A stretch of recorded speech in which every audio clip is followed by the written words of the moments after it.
If you want to take your craft to the next level like Oscar award-winning actors, I'm going to share with you 8 acting tips that have allowed me to become the more emotional, creative, and imaginative actor I am today. This includes talking about what's holding you back, and 8 unique tips that will get sequentially harder from the beginner to the advanced level. Each point will be easy to understand and provide benefits that will turn you into the artist you've always wanted to be. The thing that's holding you back from your potential is your ability to connect with your characters. As actors, our job is to play within the imaginary circumstances of the scene. But if you ever picked up a script and you found yourself struggling to say a simple line believably, then you've felt this disconnect before. You are tearing me apart, Lisa! It's uncomfortable, and frankly, it's frustrating. This is what we refer to as the actor's disconnect, and the only way out of this is through the use of acting tools. We can first begin breaking away from this disconnect with our initial tip, the attire modification. The attire modification asks the actor to find an article of clothing that makes you feel more connected to your characters. So for example, if you're playing the character of a bad boy, you may wear a leather jacket. Or if you're portraying a model, you may choose to wear heels or specific jewelry. But the wrong attire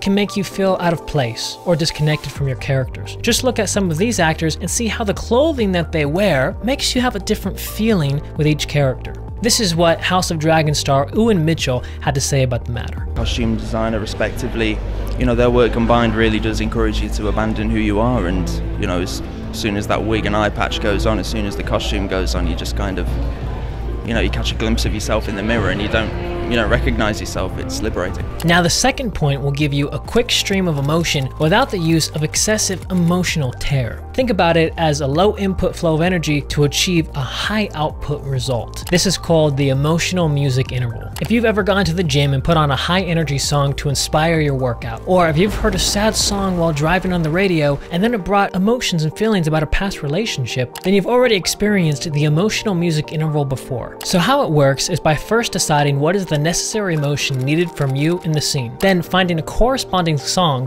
to achieve that emotion. So a sad scene equals a sad song, a happy scene equals a happy song. If you choose the wrong song, it can feel disconnected or empty. Watch what happens when we play these scenes with their original music, and then we'll see what happens when we take the music away.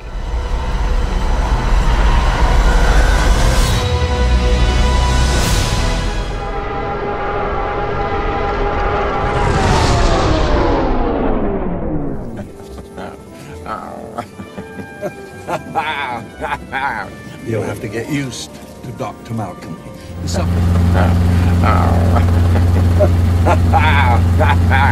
You'll have to get used to Dr. Malcolm. We could feel the difference between each scene. Our bodies are built to experience music, and many professional actors have caught on to this. Watch what Tom Ellis had to say about this. In terms of like preparing and stuff, I mean, I've always used music as a big kind of like tool, and I create playlists for my character. For me, it's a bit like a musical sort of mood board. So the same way that an athlete, movie, or actor will use music to manipulate their emotions, you could do the same thing with the characters that you create.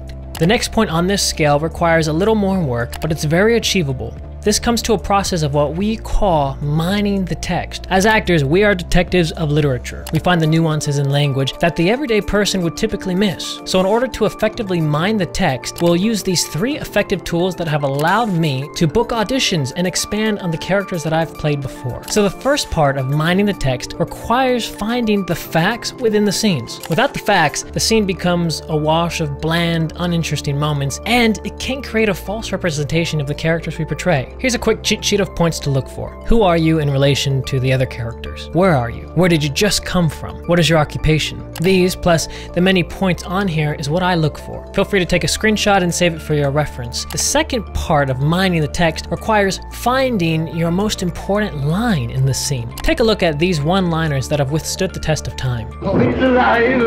It's alive! Frankly, my dear, I don't give a damn. Here's Johnny! Go ahead. Make my day. Wax on, wax off. Good morning, Vietnam! I drink your milkshake. Why so serious? delivery of these lines creates varying levels of tension and brings the audience into your character's frame. Think of them as mini climaxes in the film's overall climax. The third part of mining the text asks us to discover where are we coming from before the scene and where are we going after the scene. It's very easy for us to look at one scene as just a static moment, but doing so limits our potential for discovery and our opportunity for devised authenticity. Here's what Oscar winner Matthew McConaughey had to say about it. I love entrances and exits. I love doing all the work about, well, let's backload about where the guy's coming from and why, how he got here, and where's he going. But I have it. It loosens me up on the entrance and the exit. Now, this fourth tip gives the actor a stronger sense of self and a more holistic and fluid embodiment of their characters. As actors, we always want to have a clear vision and understanding of our characters. Without this, the vision of our characters becomes fuzzy, which is why this fourth tip is called finding your character's monologue. This is a process of working from the inside out, using an internal perspective to postulate your characters from the page to the screen. If you've gone through and mined your text, using all the facts that you've gathered, write 1 to 5 pages about who your character is and experiences that they've had that are not in the script. If you're wondering how many pages to exactly write, it's really quite simple. For auditions, I typically stick with 1 to 2 pages. That's good enough. But if you booked a part and you're in a big movie, then I would say a minimum of 5 pages is what you must do. This will give you a deeper sense of understanding and acknowledgement for your characters. This is a process that most beginning actors never even consider. Take another look at Matthew McConaughey and see what he had to say about this. From the inside out, get the guy's monologue. Then I can have the dialogue. Then I can do a scene if I got the monologue. If I know what's the Socratic dialogue of the man that I'm playing. The fifth point on our list requires paying acute attention to the world outside yourself. Have you ever had an audition or seen a movie where you could imagine another person being perfect for the part? For example, Jack Nicholson's character in Anger Management gives off a very crazy, unhinged, and unorthodox portrayal of a wacky therapist. I said over easy! When I first saw this movie, I remember thinking I knew a crazy neighbor just like him, so much so that I could have pictured him playing that crazy part. So this is what brings us to the title of this tip, Referential Mirroring. In essence, referential mirroring is the mimicry of an individual, including but not limited to their habitual habits, such as physical patterns, tonal cadence, personal personas, and individual beliefs. When we're struggling to find the honesty in our characters, sometimes we don't have to look far beyond our own experiential references. This is why Pablo Picasso said, "Good artists copy, but great artists steal." The sixth tip on our list will allow you to explore your characters with a freedom of play and gained understanding. Unlike a static scene which focuses on one moment within the movie, there are many in-between moments that we never see. This tip requires us to play within the empty space, which is why this point is called Improvising the Void. This tip requires the actor to not only act within the scene, but to play within the void through the use of improv. We can achieve this through the use of practice, just like an actor will work on memorizing their lines. You can also practice working on the in-between moments from the comfort of your own home or during the rehearsal process on set. For example, when I was in drama school, a lot of times my scene partner and I would improv the moment before we entered the scene and the moment after. It's important to note that this process can only be effectively executed when we've gone through and mined the text as we talked about before. If you don't mind the text prior to this execution, then you're going into the voids without any understanding of the context. It's as if you're walking into a dark room and you need to find your keys.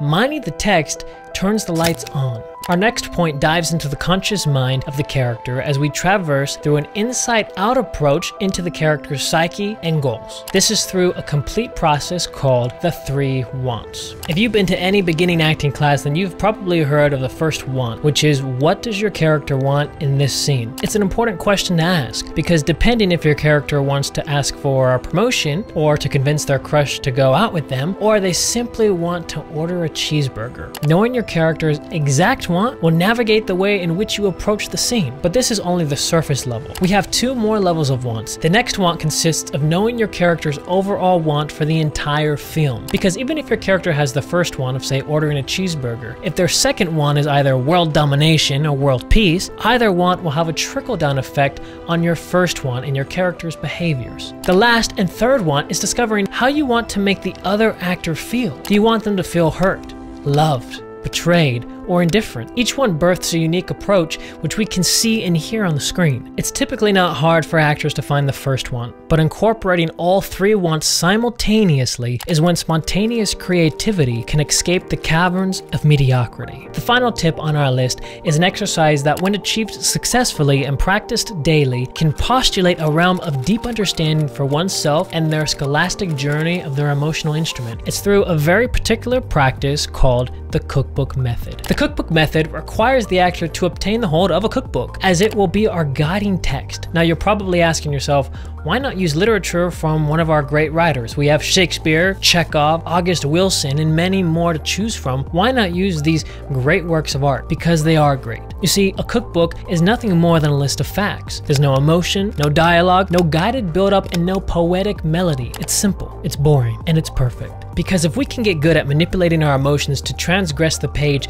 on a piece of boring text, then when we get the dialogue of the greats in our hands, we'll be able to soar and fly. Think about them as runners with ankle weights. They may feel heavy now, but they'll make you run faster in the long run. So here's what's required of you from the Cookbook Method. Put a list of emotions in a hat next to you and open up to any page in your cookbook. Draw an emotion from your hat and embody that feeling onto your text. Here's an example. If you drew anger, put in 2 eggs, sugar, flour, and a cup of water. And here's an example. If you drew happiness, put in 2 eggs, sugar, cup of water, and some flour. The important thing to realize is that this will not be easy at first. It takes time, but improvement will be made. Just as a person may not see results after going to the gym for the first week, in due time, big changes will be made. This tip is the hardest one, because you don't have the art of the text to assist you. All you have is your emotional instrument at its purest form. But once you master this, you'll be navigating your work at the levels of the greats. As actors, our mind, body, and soul are our fundamental instruments. We use these vessels to create wild, heroic, outlandish, heartfelt, and inspiring characters. We reveal the curtain behind the nuance of life. This channel and my 10-hour acting masterclass are forms to help you achieve your fullest potential. Keep moving along your journey. It's a long road ahead. So now my question to you is, what stories will you tell?